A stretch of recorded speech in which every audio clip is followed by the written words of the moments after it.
नमस्कार, Rajesh sir classes में आपका स्वागत है। कक्षा 10 विज्ञान मॉडल पेपर 2023। यह मॉडल पेपर 2023 में बोर्ड एग्जाम 2023 में आपको 90% से लेकर के 96% मार्क्स जरूर दिलाएगा। यदि पूरा वीडियो देखते हैं तो आप 90 से लेकर 96% जरूर पाएंगे, क्योंकि यह मॉडल पेपर तमाम पेपरों को कि गेस को इस मॉडल पेपर में बताया गया है।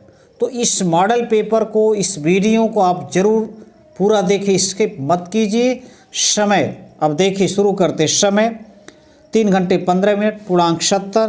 प्रारंभ के 15 मिनट परीक्षार्थियों को प्रश्न पत्र पढ़ने के लिए निर्धारित है। निर्देश: यह प्रश्न पत्र 2 खंडों अ और ब में विभाजित है। खंड अ में 20 अंक के 20 प्रश्न बहुविकल्पी है, यानी 20 प्रश्न ऐसे होंगे जिसके 4 उत्तर दिए रहेंगे, एक उत्तर सही होगा और उसको जाकर OMR शीट पर जो उत्तर सही होगा उसके गोले को काला या नीला करना होगा। खंड ब में 50 अंक के वर्णात्मक प्रश्न है। इसके लिए आपको कॉपी मिलेगी जिसमें आपको उनका उत्तर लिखना होगा। सभी प्रश्न अनिवार्य है। सभी प्रश्न क्या है? कंपल्सरी है।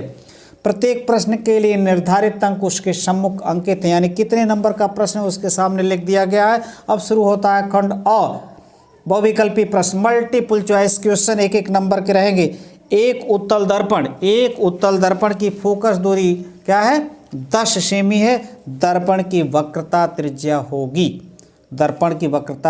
होगी। 4 उत्तर दिए गए। हम जानते हैं कि वक्रता त्रिज्या r जो होती है, फोकस दूरी का क्या होता है? दूना होता है। फोकस दूरी का दूना होता है। तो यहाँ फोकस दूरी 10 दिया गया है, तो 2 × 10 = 20, यानी 20 सेमी। कौन सा उत्तर सही है? बी विकल्प सही है। अब बढ़ते हैं अगले प्रश्न की तरफ। तो देखिए, अगला प्रश्न आपके सामने, पूर्ण आंतरिक परावर्तन के लिए आवश्यक शर्त। पूर्ण आंतरिक परावर्तन के लिए आवश्यक शर्त, तो 4 विकल्प में। प्रकाश किरण विरल माध्यम से सघन माध्यम में जाए, ठीक है। आपतन कोण का मान क्रांतिक कोण से कम हो, यह है। और आपतन कोण का मान क्रांतिक कोण के बराबर हो। अब देखिए, चौथा विकल्प ही सही है, इसका डी जो सही है। प्रकाश किरण सघन माध्यम से विरल माध्यम में जाए। प्रकाश किरण कहाँ से जाए? सघन माध्यम से विरल माध्यम में जाए तो पूर्ण आंतरिक परावर्तन संभव है। तो डी विकल्प आपका सही है। अब चलते हैं अगले प्रश्न की तरफ। स्वस्थ आँख के लिए स्पष्ट दृष्टि की न्यूनतम दूरी। यदि आपका आँख एकदम सामान्य सही है तो आप 25 सेमी पर पुस्तक को आसानी से पढ़ सकते हैं। तो तीसरा का उत्तर जो है क्या है? 25 सेमी, यानी स्वस्थ आँख के लिए स्पष्ट दृष्टि की न्यूनतम दूरी क्या? 25 सेमी। कांच का अपवर्तनांक अधिकतम होता है किस रंग के लिए? कांच का अपवर्तनांक अधिकतम होता है लाल रंग के लिए, बैंगनी रंग के लिए, पीले रंग के लिए, हरे रंग के लिए। तो सही विकल्प जो चौथे का है वह बी है। बैंगनी रंग के लिए कांच का अपवर्तनांक सबसे अधिकतम होता है। अब चलते हैं अगले प्रश्न पर। देखिए, अगला प्रश्न, प्रतिरोध का मात्रक होता है। बहुत आसान प्रश्न है। इसका विकल्प क्या है?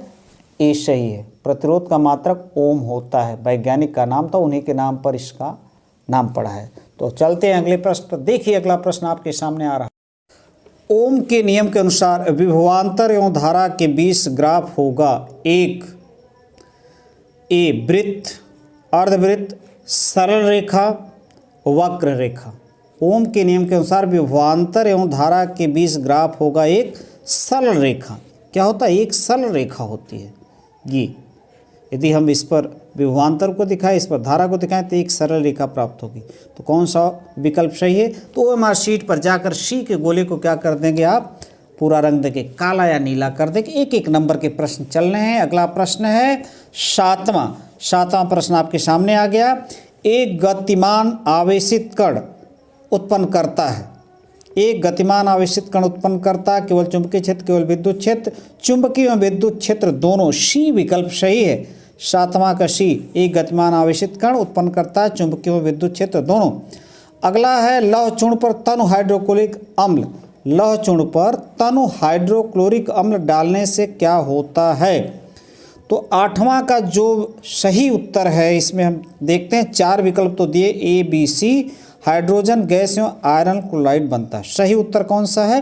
पहला ही विकल्प सही है, लौह चूर्ण पर तनु, लौह चूर्ण यानी Fe पर जब क्या हाइड्रोक्लोरिक अम्ल डालते हैं तो क्या होता है? हाइड्रोजन गैस एवं आयरन क्लोराइड बनता है। हाइड्रोजन गैस बनती है और आयरन क्लोराइड बनता है। क्या बनता है? Iron chloride. तो ये 2 हो गया संतुलित समीकरण। तो पहला ही विकल्प सही है। अब अगला प्रश्न 9वां है जो आपके सामने, क्षारीय विलयन का पीएच है। क्षारीय विलयन का पीएच है, तो क्षारीय विलयन का पीएच 7 से अधिक होता है। 7 किसका होता है? उदासीन। 7 से कम है तो अम्लीय, और 7 से अधिक है तो क्या होता है? क्षारीय। क्षारीय विलयन का पीएच 7 से अधिक। 10वां प्रश्न आपके सामने आ गया। एंटीमनी है मिश्र धातु, उपधातु, अधातु, धातु। तो एंटीमनी बी विकल्प से उपधातु होती है। अगला प्रश्न आपके सामने आया, एसिटिक अम्ल का IUPAC नाम है। एसिटिक अम्ल का IUPAC नाम है। तो 4 विकल्प आपके सामने हैं, कौन सा सही है? एथेनोइक अम्ल, पहला विकल्प ही सही है। पहला विकल्प ही सही। एसिटिक अम्ल का IUPAC नाम क्या है? एथेनोइक अम्ल। अगला प्रश्न आपके सामने आ गया, प्रोपेन का रासायनिक सूत्र। प्रोपेन का रासायनिक सूत्र, प्रोपेन 3 कार्बन होना चाहिए, 3 कार्बन होना चाहिए। तो ये देखिए, ये सही विकल्प है बी, ये प्रोपेन का रासायनिक सूत्र है। अब अगला प्रश्न जो आपके सामने धीरे धीरे आ रहा है, एक तत्व यम के कार्बोनेट का सूत्र MCO3 है, इसके क्लोराइड का सूत्र, यानी कहने का अर्थ है कार्बोनेट की संयोजकता 2 होती है। ये 2, इस पर क्या माइनस चार्ज होता है, तो क्लोराइड का सूत्र होगा 2 वाला ही होगा, यम के साथ 2, और तो इसका अर्थ है डी विकल्प सही है। इसके प्रकार यम की संयोजकता कितनी होगी? 2 क्लोरीन इसके साथ ज्वाइंट होगा, तो डी विकल्प सही है। अगला है 14वां प्रश्न आपके सामने आ गया धीरे धीरे। तो 14वां प्रश्न जो आ रहा है धीरे धीरे, उसका उत्तर देखते हैं हम। प्रश्न पहले पढ़ते हैं, उसके बाद उत्तर देखते हैं। स्वपोषी पोषण के लिए आवश्यक है, स्वपोषी पोषण के लिए आवश्यक है कार्बन डाइऑक्साइड तथा जल। आवश्यक तो है भाई। क्लोरोफिल ये भी आवश्यक है, सूर्य का प्रकाश ये भी आवश्यक है। इसका अर्थ है इसमें से सभी, तो डी विकल्प सही है। अब चलते हैं अगले प्रश्न, देखिए 15वां प्रश्न कैसा आता है। 15, यकृत स्रावित करता है। यकृत स्रावित करता लार, जठररस, पित्तरस, आग्नेयाशयिक रस। तो सी विकल्प इसका सही है। 15 का सी, पित्तरस। यकृत जो लीवर होता है पित्तरस स्रावित करता है। 16वां प्रश्न है, मनुष्य में वृक्क एक तंत्र का भाग है जो संबंधित है। मनुष्य में वृक्क एक तंत्र का भाग है जो संबंधित है उत्सर्जन से, श्वसन से, पोषण से, परिवहन से। उत्सर्जन से, वृक्क का किडनी उत्सर्जन से संबंधित। पराग कोश में होते हैं। 17वां प्रश्न है, परागकण, वाह्यदल, अंडाशय, अंडप। तो परागकश में होते हैं परागकण होते हैं। ये विकल्प ही सही है, ये विकल्प ही सही है। अगला 18, निषेचन के बाद पुष्प का कौन सा भाग फल में बदल जाता है? निषेचन के बाद पुष्प का कौन सा भाग फल में बदल जाता है? पुंकेसर, वर्तिका, बीजांड, अंडाशय। तो डी विकल्प ही सही है इसका 18 का। अगला है 19, जाइगोट में गुणसूत्रों की संख्या होती है। जाइगोट में गुणसूत्रों की संख्या होती है। विकल्प ए है 4x, बी है 3x, सी है 2x और डी है x। तो 19 का विकल्प सी सही है, 2x। जाइगोट में गुणसूत्रों की संख्या क्या होती है? 2x होती है। 20वां यानी ऑब्जेक्टिव का अंतिम प्रश्न डार्विन के अनुसार नई प्रजातियों की उत्पत्ति होती है। डार्विन के अनुसार नई प्रजातियों की उत्पत्ति होती है प्राकृतिक वर्ण से, उत्परिवर्तन से, प्रसंकरण से, उपार्जित लक्षणों से। तो पहला विकल्प ही सही है, प्राकृतिक वर्ण से। अब चलते हैं खंड ब। अब आ गया वर्णात्मक प्रश्न, कॉपी मिलेगी और क्रम से आप करते जाइए। प्रश्न पहला है, निकट दृष्टि दोष किसे कहते हैं? इस दोष के क्या कारण है? इसके निवारण के लिए किस प्रकार का लेंस प्रयुक्त किया जाता है? किरण आरेख द्वारा समझाइए।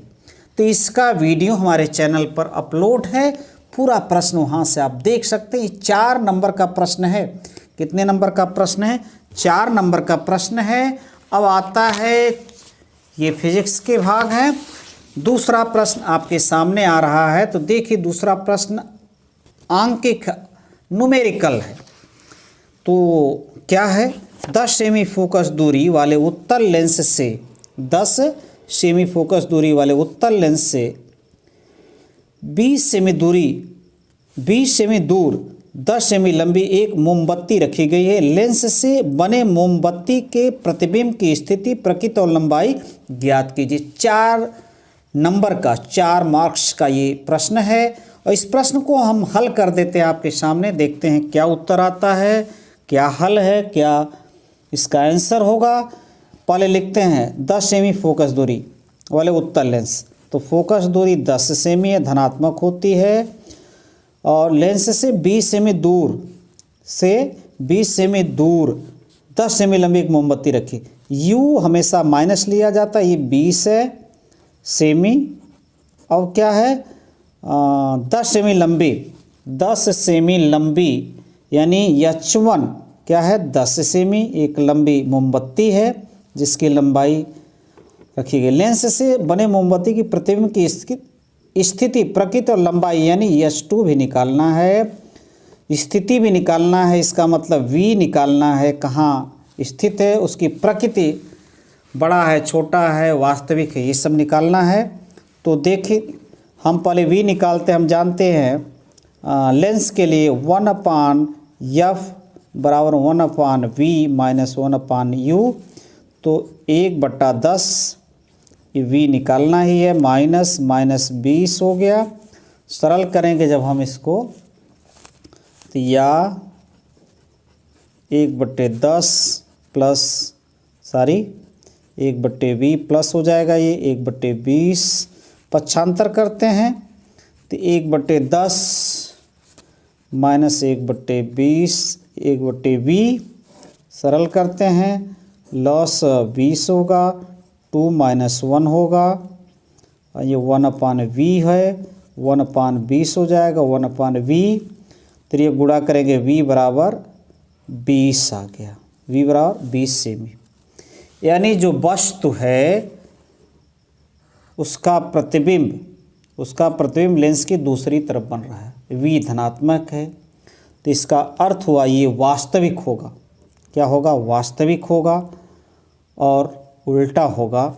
अब हमें निकालना है, तो ये स्थिति हमें मालूम हो गई लेंस की दूसरी तरफ 20 सेमी दूरी पर। ठीक, एक उत्तर मिला। अब है, हम जानते हैं इसकी हमें लंबाई निकालना है। तो हम जानते हैं m बराबर होता है आवर्धन H2 बटे यानी प्रतिबिंब की लंबाई बटे वस्तु की लंबाई v/u। तो यहाँ H2 हमें निकालना, तो H2 बराबर हो जाएगा VU/H1। तो V का मान क्या है 20 है, इसका मान -20, ये क्या है 10 है। तो कट पीट करके 10 - 10 सेमी आएगा। यानी जितनी बड़ी वस्तु उतना बड़ा प्रतिबिंब बनेगा, और माइनस बता रहा है ये उल्टा बनेगा, वास्तविक होगा और उल्टा होगा। तो ये इसकी प्रकृति है। अब चलते हैं अगले प्रश्न की तरफ। ये जो प्रश्न था इसका हल। अब चलते हैं अगला प्रश्न। देखिए अगला प्रश्न आपके सामने आ रहा है, कैसा प्रश्न है। जब कोई विद्युत हीटर विद्युत स्रोत से 4 एम्पियर विद्युत धारा लेता है, तब उसके टर्मिनलों के बीच विभवांतर 60 वोल्ट है। उस समय विद्युत हीटर कितनी विद्युत ऊर्जा लेगा जब विभवांतर को 120 वोल्ट तक बढ़ा दिया जाता है। भाई देखिए ये विभवांतर बढ़ाया गया है, तो पहले हम इस विद्युत हीटर का प्रतिरोध ही निकाल लें। तो हम जानते हैं यहाँ I दिया है 4 एम्पियर, V दिया है 60 वोल्ट, R हम निकाल लेते हैं तब क्लियर हो जाएगा अगला निकालने के लिए। तो हम जानते हैं कि R बराबर होता है V बटे I। तो V कितना है 60 और यहाँ कितना है I 4 है, तो ये हो गया 15 ओम। यानी जो विद्युत हीटर है उसका प्रतिरोध 15 ओम है। अब कहा जा रहा है कि उस समय विद्युत हीटर कितनी विद्युत धारा लेगा जब विभवांतर 120 वोल्ट तक बढ़ा दिया जाता है। तो अब विद्युत धारा लेगा I ही निकालना, तो I बराबर हो जाएगा सीधे V बटे R। V 100 क्या हो जाएगा 20 हो जाएगा, R वहीं 15 ही रहेगा, तो 8 एम्पियर। यानी यदि इसका विभवांतर 60 से 120 कर दिया जाता है तो उसमें प्रवाहित धारा 8 एम्पियर होगी। अब चलते हैं अगले प्रश्न की तरफ। तो देखिए अगला प्रश्न आपके सामने आ रहा है। चौथा, मानव नेत्र का नामांकित चित्र बनाए तथा रेटिना पर प्रतिबिंब का बनना किरण आरेख द्वारा समझे। 6 नंबर के प्रश्न हैं। अथवा इसको करिए, अथवा विद्युत जनित किस सिद्धांत पर कार्य करता है, नामांकित चित्र बनाकर इसकी कार्यविधि समझे। दोनों का वीडियो हमारे चैनल पर अपलोड है, वहाँ से देख सकते हैं। अब आ गया उपखंड ख, यानी यहाँ से केमिस्ट्री आ गया। तो देखिए प्रश्न किस प्रकार का है। प्रश्न बहुत इंटरेस्टिंग है, गैस है।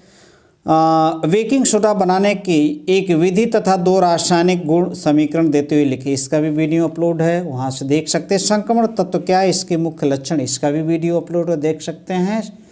अगला, मिशेल की अवधारणा के आधार पर साबुन की सफाई प्रक्रिया को समझे। 2 नंबर का प्रश्न है। निम्नलिखित कार्बनिक यौगिकों का IUPAC नाम लिखे। तो ये HCHO, तो ये है मेथेनल है, एल्डिहाइड है, मेथेनल एल्डिहाइड है। अगला है इसका, ये तो प्रोपाइन है, प्रोपाइन, ट्रिपल बॉन्ड है, तो ये प्रोपाइन का इसका IPAC नाम होगा। अगला है 7वां, ये भी केमिस्ट्री का ही है, 6 नंबर का आ गया। इसमें देखिए अथवा है, ये देख सकते हैं, स्क्रीनशॉट ले सकते। एथेनाइक या एथेनोइक अम्ल के 3 रासायनिक गुणों का रासायनिक समीकरण एवं 2 उपयोग भी लिखे। 6 नंबर का है। अथवा इस पर टिप्पणी लिखे। निम्न पर संक्षिप्त टिप्पणी लिखे, उसमें चेपी अपक्रिया, समजात श्रेणी, संरक्षण, तीनों का वीडियो अपलोड है हमारे चैनल पर, वहाँ से देख सकते हैं। अब चलते हैं अगले प्रश्न पर, जो बायो से संबंधित है, जीव विज्ञान से संबंधित है। उपखंड ग यानी जीव विज्ञान। यकृत के प्रमुख कार्य लिखिए। 4 नंबर का है, वीडियो अपलोड है, देख सकते हैं। स्वपरागण के लिए आवश्यक अनुकूलन तथा इनके लाभ एवं हानियाँ लिखिए। 4 नंबर का है। आनुवंशिकता को परिभाषित कीजिए, इसके जन्मदाता कौन थे, इसकी विशेषताओं का उल्लेख कीजिए। 4 नंबर का है। पोषण क्या है, पोषण की आवश्यकता क्यों पड़ती है, पोषण के मुख्य प्रकारों का उल्लेख कीजिए। 4 नंबर का है, वीडियो अपलोड है, देख सकते हैं। अथवा पुष्प का नामांकित चित्र बनाइए, इसके विभिन्न चक्रों का कार्य बताइए। नमस्कार।